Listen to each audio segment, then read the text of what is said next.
हमारे आज के इस बहुत ही भव्य कार्यक्रम में आए हुए हमारे जितने भाई बहन हैं, मंच पर विराजमान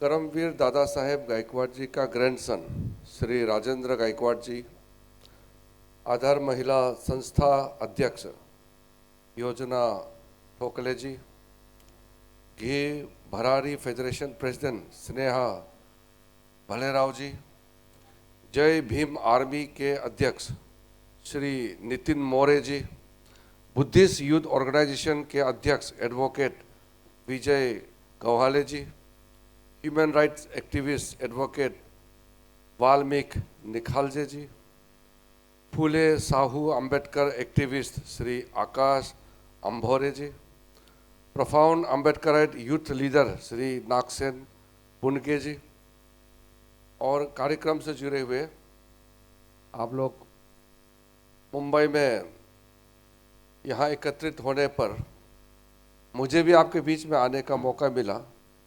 मैं बहुत ही गौरव महसूस कर रहा हूँ। कोई विशेष कारण है इसका। वो बहन बता रही थी मैं दिल्ली से आया हूँ। मैं तो अभी दिल्ली से नहीं आया, मैं अभी नॉर्थ ईस्ट से। दिल्ली तो मेरा ऑफिस है। अभी मैं गांव से 10 घंटे गाड़ी में, फिर उसके बाद गुवाहाटी, फिर कलकत्ता, फिर बम्बई पहुंचा, तो पहुंचते पहुंचते लेट भी हो गया। अभी मैं कुछ बातें करके दिल्ली निकल जाऊंगा। मेरा कार्यक्रम है 14 तारीख को, फिर आ रहा हूँ। और बीच में मेरा नासिक में भी कार्यक्रम है, नागपुर में भी जाना है, अकोला में कई कार्यक्रम, पुणे में भी रखेंगे। और वैसे भी मैं महाराष्ट्र का दौरा बहुत कर चुका हूँ, पहले भी मैं अलग अलग मंत्रालय में रहा है। तो इस बार भी विशेष रूप से मुझे महाराष्ट्र का दौरा करना है। मैं 2-4 मिनट में उल्लेख करूँगा। सबसे पहले तो ये जो कार्यक्रम का रचना किया है, बहुत ही जरूरी और बहुत ही महत्वपूर्ण कार्यक्रम आप लोगों ने किया है। ये संविधान के बारे में इस देश में जो गलत बातें फैलाए जा रहे हैं, उसको ठीक करने के लिए महाराष्ट्र के अंदर में आप लोगों ने जो विशेष जो कार्यक्रम चलाया है, मैं मानता हूं कि ये सचमुच में देश भर में भी ऐसा चलाना चाहिए। महाराष्ट्र में तो आप लोग कर ही रहे हैं।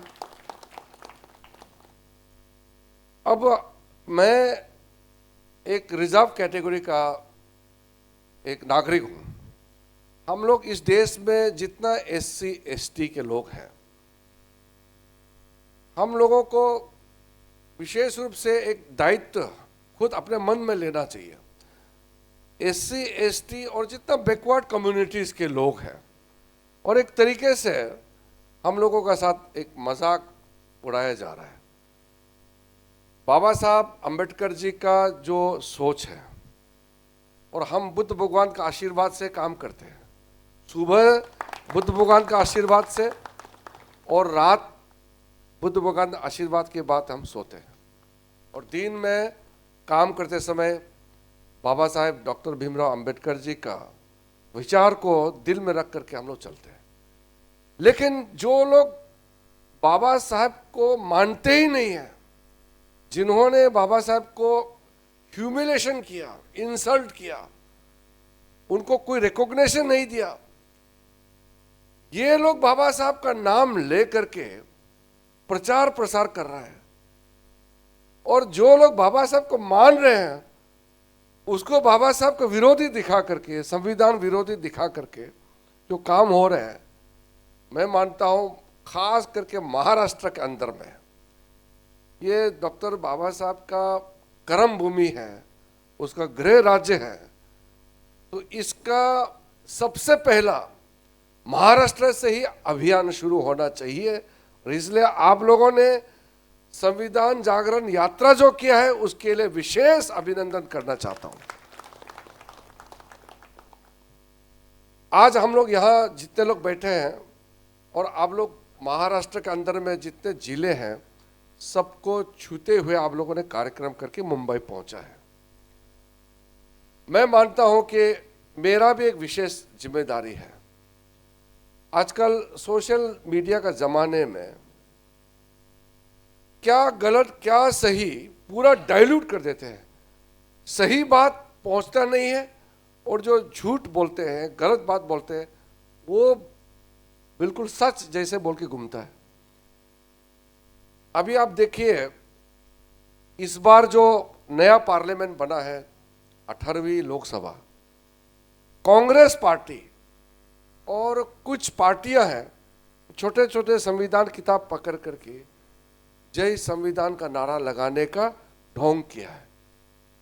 मैं संसदीय कार्य मंत्री हूं, पार्लियामेंट का पूरा संचालन मेरे द्वारा होता है। मैं देख रहा था और मुझे देख करके बहुत गुस्सा भी आया और एक तरीके से उनका हरकत देख करके मुझे शर्म भी आ रहा था। और बाबा साहब के आत्मा को कितना तकलीफ पहुंच रहा होगा, जिस कांग्रेस पार्टी ने बाबा साहब को जैसे ह्यूमिलेशन किया, और जितना ह्यूमिलेशन किया और बाबा साहब का अंदर में जितना दर्द था उन्होंने पूरा बताया भी नहीं। एक दो इंटरव्यू में जरूर बोला होगा, काश उन्होंने किताब लिख के छोड़ा होता कि कांग्रेस ने जो टॉर्चर किया है बाबा साहब डॉक्टर भीमराव अंबेडकर को, वो देशवासियों को जानना बहुत जरूरी है। और हम लोगों को तो दिल में उसको लिख के रखना है कि जिन्होंने बाबा साहब को इंसल्ट किया, हम जिंदगी में कभी भी माफ नहीं करेंगे उनको। और महाराष्ट्र के अंदर में मैं बहुत साफ साफ कहना चाहता हूं, बुद्ध धर्म को मानने वाले, मैं भी बुद्ध भगवान का अनुयायी हूं, जो बुद्ध भगवान को मानते हैं और बाबा साहब डॉक्टर भीमराव अंबेडकर के रास्ते में चलने वाले अगर एक भी इंसान कांग्रेस को वोट देता है तो यह शर्म की बात है। मैं इसको एक्सेप्ट कर ही नहीं सकता हूं। ये कोई 1000 साल पुराना नहीं। बाबा साहब हमारा 50s में 56 तक जब दीक्षा भूमि में उन्होंने बुद्धिज्म को एम्ब्रेस किया, ये बहुत पुराना कहानी नहीं है। ये अभी 50-60 दशक पहले की बात है। और अगर हम लोग इतना जल्दी भूल जाएंगे तो फिर हम लोग बाबा साहब का नाम लेकर के भी हम उनको कोई हम न्याय नहीं दिला रहे, उनका आत्मा को शांति पहुंचाने के लिए कोई काम नहीं कर रहे।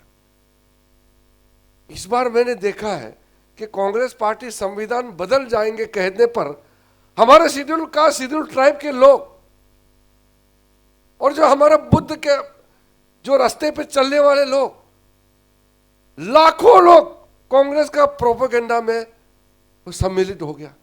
ये कैसे हो सकता है? हम तो कोई बेवकूफ इंसान तो नहीं है, हम लोग सब पढ़े लिखे हैं, दुनियादारी समझते हैं। कांग्रेस पार्टी और उसका कुछ चमचे हैं, उन्होंने कुछ प्रोपेगेंडा किया और हमारे कई लोग उसको सच मानने लगा है। ऐसे कैसे हो सकता है? हम लोग इतना हल्का नहीं हो सकता है।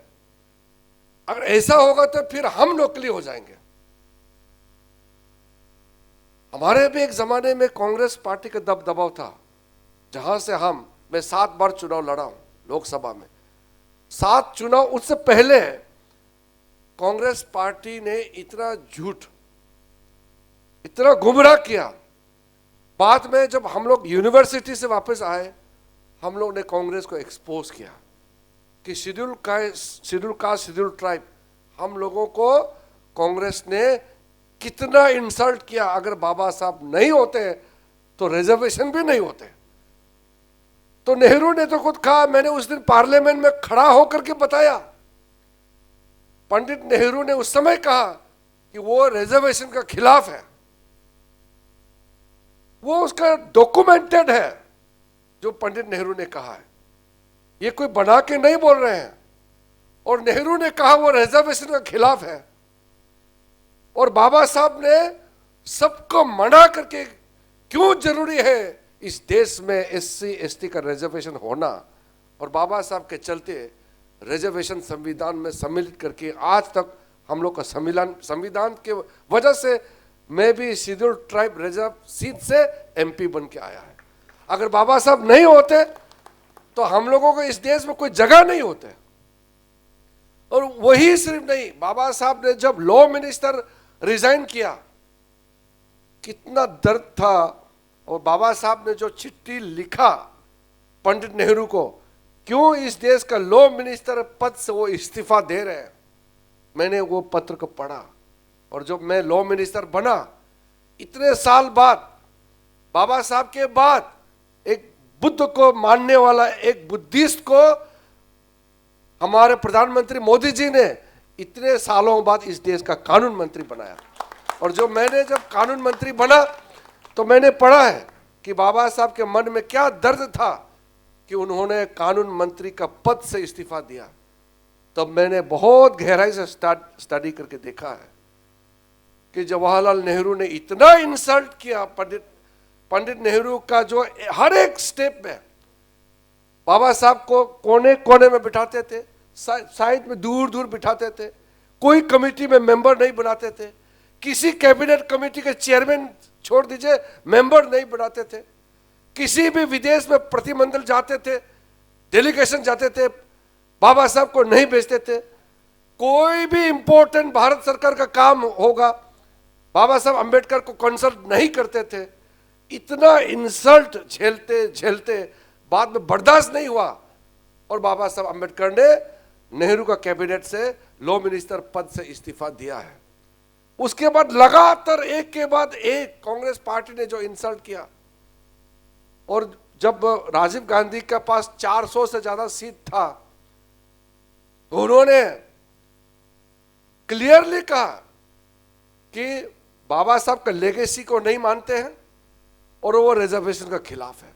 और जब ओबीसी, आज ओबीसी समाज के लोग भी सुनना चाहिए, जब मंडल कमीशन हुआ, मैं तो यूनिवर्सिटी में था तब भी राजीव गांधी ने पार्लियामेंट में खड़ा होकर के कहा कि वो रिजर्वेशन के खिलाफ है और ओबीसी का रिजर्वेशन के खिलाफ है, और ओबीसी के लोग को भी आज बेवकूफ बना रहे हैं।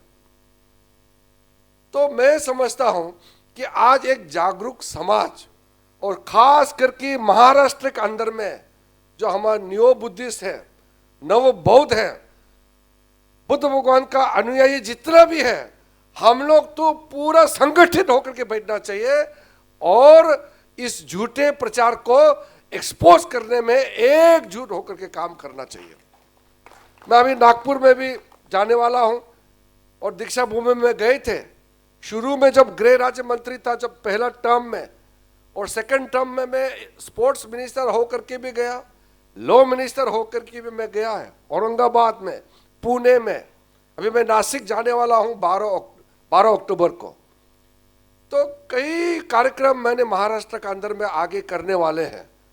तो जितने हमारे लिए भारत सरकार का मंत्री होने के नाते सब बराबर है, मेरे लिए सब, हर नागरिक बराबर है, संविधान का शपथ लिया है। लेकिन सब बराबर होते हुए भी हमारे जो शेड्यूल कास्ट, शेड्यूल ट्राइब के लोग, बाबा साहब अंबेडकर के अनुयायी, अभी भी हम बाकी के मुकाबले कमजोर हैं। इसलिए हम लोग को और मेहनत करना होगा, आगे बढ़ने के लिए एकजुट में हमको काम करना होगा। इसलिए मैं विशेष रूप से बौद्ध लोगों के लिए बहुत ज्यादा काम करने वाला हूं। आप सबको मालूम है, अभी मैं पार्लियामेंट्री अफेयर्स मंत्री के साथ साथ, संसदीय कार्य मंत्री के साथ साथ मैं अल्पसंख्यक मंत्रालय का भी मंत्री हूं। और पहली बार इस देश में माइनॉरिटी अफेयर्स का मिनिस्टर एक बुद्धिस्ट को बनाया है, ये पहली बार हुआ है। नरेंद्र मोदी जी की वजह से आज पहचान मिला है। कांग्रेस पार्टी ने माइनॉरिटी अफेयर्स के डिपार्टमेंट को मुस्लिम अफेयर्स मंत्रालय बनाकर रखा हुआ था। मुस्लिम को भी न्याय कहा, मुस्लिम्स को भी वो वोट बैंक बना के रखा हुआ था कांग्रेस पार्टी ने। तो हमने कहा कि हमारा 6 माइनॉरिटी कम्युनिटी है इस देश में, मुसलमानों के अलावा बौद्ध है, ईसाई है, जैन है, सिख है, पारसी है। हम लोग जितने भी जो 6 समुदाय है, हम लोग बराबर है। वैसे तो हम हिंदू मुस्लिम ऐसे करके हम बांटते नहीं है, लेकिन जब मंत्रालय बनाया तो ये 6 माइनॉरिटी कम्युनिटी के लिए बनाया है। लेकिन कांग्रेस पार्टी ने इसको मुस्लिम अफेयर्स बना दिया और नेशनल कमीशन ऑफ माइनॉरिटीज को भी मुस्लिम ही चेयरमैन हो सकता है, ऐसा कांग्रेस ने नियम बना के चला गया। मोदी जी प्राइम मिनिस्टर होने के साथ साथ पूरा सिस्टम को चेंज किया है। आज माइनॉरिटी का कमीशन का चेयरमैन एक सिख है, कोई भी बन सकता है, अगर योग्य व्यक्ति है तो क्यों नहीं बन सकते हैं। और उसी के ऊपर में माइनॉरिटी अफेयर्स का मंत्री खुद अभी एक बौद्ध है। तो ये जो पहली बार हमारे देश में ऐसा कॉम्बिनेशन मिला है।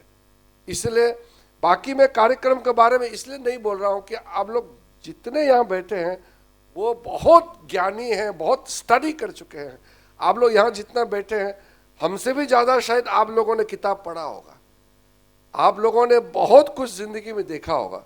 हम तो सिर्फ यही कह रहे हैं कि हम संगठित होना चाहिए, एकजुट होकर के काम करना है।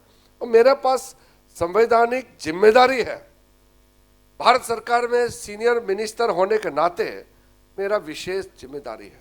इसलिए महाराष्ट्र के अंदर में बाबा साहब अंबेडकर जी ने जहां जहां कदम रखा है, हर एक वो भूमि में मैं विशेष इकोनॉमिक पैकेज देकर के कुछ काम करने वाला हूं।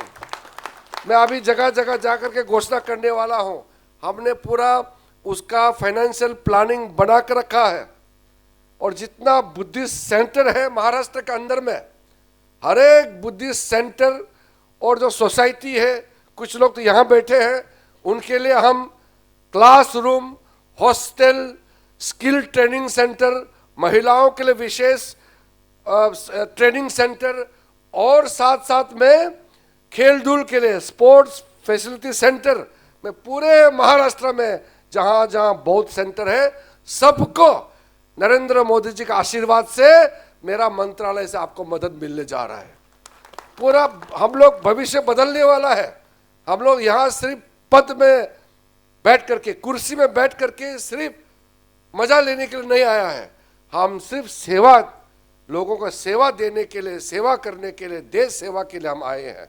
इसलिए आज आपका कार्यक्रम में सम्मिलित होकर के मुझे अच्छा लगा। और जैसे मैंने कहा, क्योंकि मुझे निकलना है, मुझे बहुत ज़्यादा लंबा नहीं बोलने हैं, लेकिन मेरा अनुरोध है, क्योंकि कार्यक्रम में आप लोग ने मेहनत करके इतना लंबा यात्रा करके आए हैं, जो विशेष रूप से जिन्होंने लीडरशिप रोल प्ले किया है, तो आप लोगों को जरूर बोलना चाहिए। और मुझे आगे बोलने का मौका इसलिए दिया क्योंकि मुझे अभी दिल्ली निकलना है। और बाबा साहब अंबेडकर जी के अलावा आप लोगों ने जिसका टीचिंग्स, जिसका गाइडेंस, जिसका स्पिरिट को लेकर के चला है, मुझे बहुत अच्छा लगा। आप लोगों ने खास करके जो हमारे महाराष्ट्र में महापुरुषों कई रहे हैं, इन लोगों का आपने सबको याद किया। छत्रपति शिवाजी महाराज का, क्रांतिबा ज्योतिबा फूले जी, राजऋषि छत्रपति शाहू महाराज, भारत रत्न अंबेडकर जी का तो है ही है, और लोक कवि डॉक्टर अन्नाभाऊ साठे जी, संत रविदास, महर्षि वाल्मीकि और बिरसा मुंडा, जिसको प्रधानमंत्री जी ने हमारा ट्राइबल्स लोगों में उसको एक देवता का रूप में स्थान दे करके सितंबर 15 को देश भर में जनजाति गौरव दिवस मनाने का कोशिश जो किया है, अभी सफलतापूर्वक आगे चल रहा है। और तंत्य, तथ्य, भील, क्रांतिकारी, झलकारी, कोरी जैसे महापुरुषों के विचारों को आप लोगों ने अनुसरण करते हुए जो कार्यक्रम चलाया है, मैं मानता हूं कि पब्लिक मीटिंग आप लोग ने जितना किया होगा, जरूर संदेश लोगों के बीच में पहुंचा होगा, और ये पहुंचना भी जरूरी है। और मैं मानता हूं कि महाराष्ट्र हमेशा पूरा देश को एक तरीके से रोशनी देते हैं। महाराष्ट्र राष्ट्र प्रेमी लोगों का ये प्रदेश है। यहाँ से जो भी संदेश जाता है पूरा देश भर में पहुंचता है।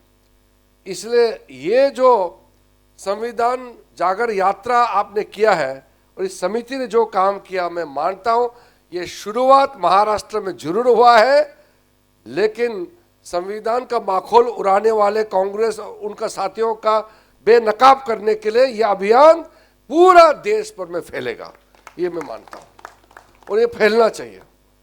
और जो आने वाला विंटर सेशन पार्लियामेंट में मैं अभी सोच के रखा हूं कि आप लोगों का जो कार्यक्रम महाराष्ट्र में हुआ है, इसका जिक्र हम पार्लियामेंट में जरूर करेंगे, क्योंकि ये मामूली यात्रा नहीं है।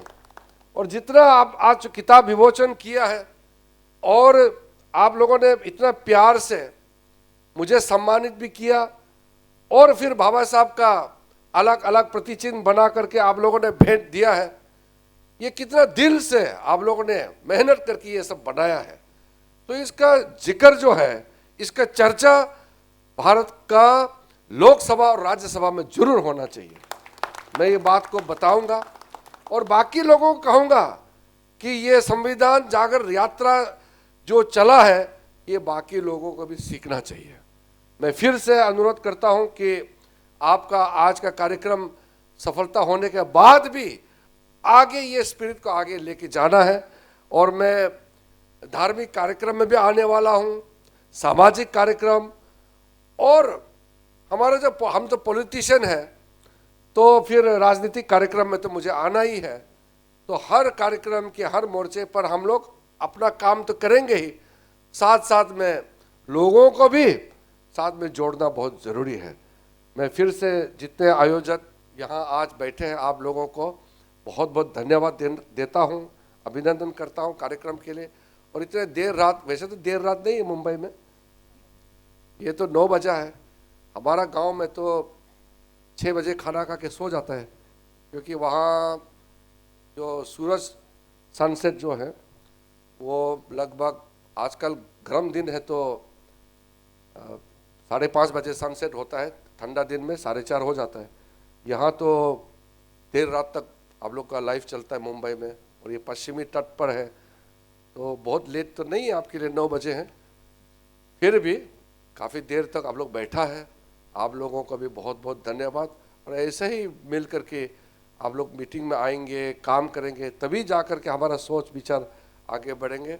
आप सबको फिर से आज के कार्यक्रम पे जुड़ने पर आपको बहुत बहुत धन्यवाद। और बुद्ध भगवान का आशीर्वाद से हम लोग अपना काम जरूर आगे चल करके सफलता प्राप्त करेंगे। जय भीम, जय हिंद, जय महाराष्ट्र।